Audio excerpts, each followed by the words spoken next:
মেয়াদ পদ্ধতি নির্বাচনের পক্ষে জনসমর্থন। সংগ্রামী দেশবাসী, 1972 সালে রচিত সংবিধান ছিল দেশের মানুষের অবিশ্বাস ও গণ আকাঙ্ক্ষার বিরোধী। সেই সংবিধান রচয়িতাদের স্বাধীন বাংলাদেশের সংবিধান রচনা করার ম্যান্ডেটই ছিল না। তারা ভিন দেশের সংবিধান অনুসরণ করেছিলেন ফলে যা হওয়ার তাই হয়েছে। কোন ক্ষেত্রেই কাঙ্ক্ষিত সমৃদ্ধ ও উন্নতি হয় নাই। রাজনৈতিক সংস্কৃতি কলুষিত হয়েছে। সবচেয়ে ভয়াবহ ব্যাপার হল সংবিধান মেনেই স্বৈরাচার তৈরি হয়েছে। এজন্যই আমরা সংস্কারের প্রশ্নে অটল অবিচল ও আবশ্যহীন অবস্থান নিয়েছি। আমার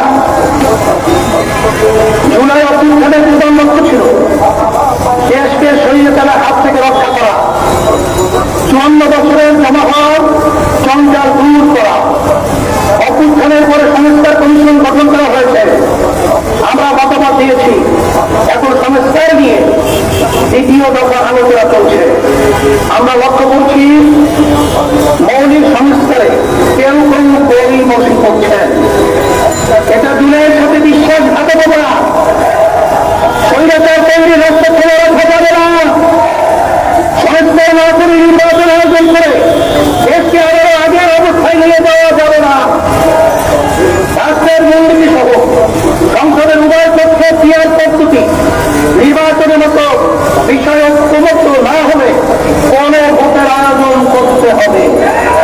ভাইয়েরা আমার, আমরা বারবার রক্ত দিয়েছি কিন্তু সফলতা পাই নাই। কারণ আমরা পরিবারের নেতা ও নীতি বাছাই করতে ভুল করেছি। আমরা 54 বছরে অনেক দলকে দেশ শাসন করতে দেখেছি, কিন্তু ইসলামকে এখনো ক্ষমতায় নিতে পারি নাই। এবার ইসলাম পন্থীদের ঐক্যের ব্যাপারে বড় প্রত্যাশা তৈরি হয়েছে। আমি শুরু থেকে ইসলামপন্থী সকল ভোট এক বাক্সে আনার কথা বলে আসছি। আগামী নির্বাচনে শুধু ইসলাম দলই নয়, ইসলামী দলই শুধু নয়, বরং দেশ প্রেমিক আরো অনেক রাজনৈতিক দল এক বাক্সে নীতিতে আসতে পারে ইনশাআল্লাহ। যদি আমরা একত্রে নির্বাচন করতে পারি, যদি কার্যকর ঐক্য গড়ে তুলতে পারি, তাহলে বাংলাদেশে ইসলামপন্থীরাই হবে প্রধান রাজনৈতিক শক্তি। রাষ্ট্র পরিচালনার দায়িত্ব আমাদের হাতে আসবে ইনশাআল্লাহ। আমরা একটি সমৃদ্ধ বাংলাদেশ নির্মাণ করতে চাই।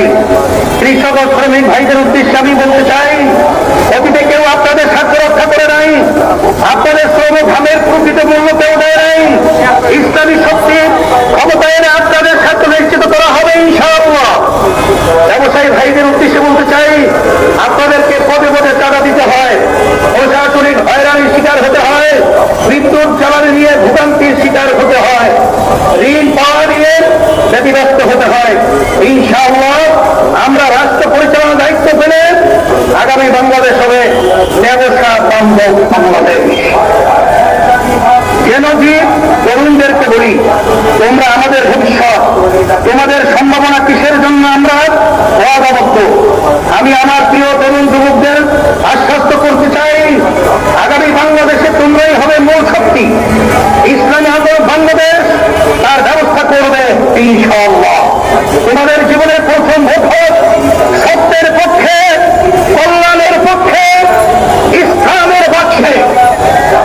যদি তোমরা এটা করতে পারো, এদেশকে আমরা গড়ে তুলবই ইনশাআল্লাহ। আমাদেরকে কেউ কমাতে পারবে না ইনশাআল্লাহ। আমরা কথা দিচ্ছি, আমাদেরকে দায়িত্ব দিলে দুর্নীতির দুঃশাসন মুক্ত একটি সমৃদ্ধ বাংলাদেশ তোমাদের উপহার দেব ইনশাআল্লাহ। প্রবাসী ভাইদের উদ্দেশ্যে আমি বলতে চাই, আপনারা এদেশের অর্থনীতির অন্যতম প্রধান শক্তি। আপনারা আমাদের প্রেরণা, আপনারা ভিআইপি। আপনাদের উপযুক্ত সম্মান এবং ন্যায্য চাওয়া যা যা করার দরকার আমরা তাই করবো ইনশাআল্লাহ। সম্মানিত ওলামায়ে কেরাম, আপনারা দেশের শ্রেষ্ঠ সম্পদ। অথচ অনেক ক্ষেত্রেই আপনারা অবহেলিত এবং রাষ্ট্রের সুবিধা থেকে বঞ্চিত। আগামী নির্বাচনের আমরা দেশ পরিচালনার দায়িত্ব পেলে ওলামায়ে কেরামদের প্রাপ্য সম্মান ও মর্যাদা করব ইনশাআল্লাহ। নির্দোষী এবং মুসলমান সকলে মিলেই আমরা বাংলাদেশি। এই দেশ আমাদের সকলের, ধর্ম বর্ণ নির্বিশেষে সকলের জানমালের নিরাপত্তা নিশ্চিত করা এবং সবার জন্য সমান সুযোগ ও মর্যাদা প্রদান করা আমাদের রাজনৈতিক অঙ্গীকার। আমার মা বোনদের উদ্দেশ্যে বলতে চাই, নারীরা আমাদের জনশক্তির অর্থে। দেশ গঠনে নারীদের ভূমিকা খুবই গুরুত্বপূর্ণ।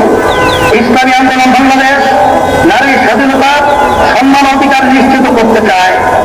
আমরা নারীর প্রতি কোনো প্রকার সহিংসতা বরদাস্ত করব না। নারীকে পণ্য বানাতে দিব না। নারীর প্রতি মর্যাদা সমুন্নত করাই আমাদের পবিত্র দায়িত্ব। আমরা রাষ্ট্রের সুশাসন চাই, জবাবদিহিতা নিশ্চিত করতে চাই, যেখানে রাষ্ট্রপ্রধান ও জনতার কাছে জবাবদিহি করতে বাধ্য থাকবে।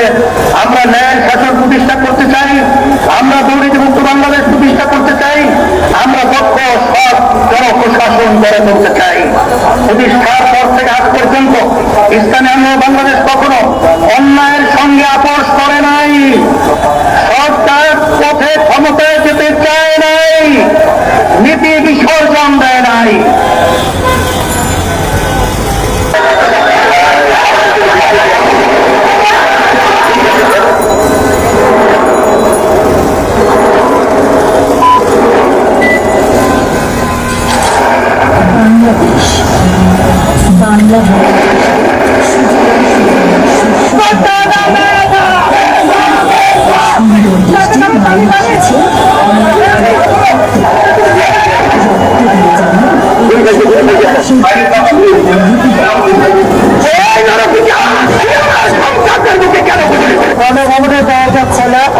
বলবো, সচেতন শুনবো, নাতি পুতিদের সাথে বসার জন্য কান্নাকাটি শুরু হয়ে গেছে।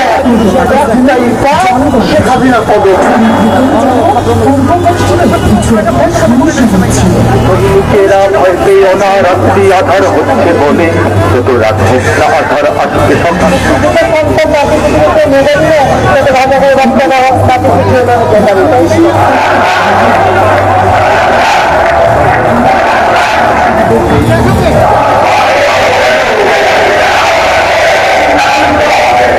তালিবের থামবে জুলুম আর কটা দিন ধরবে।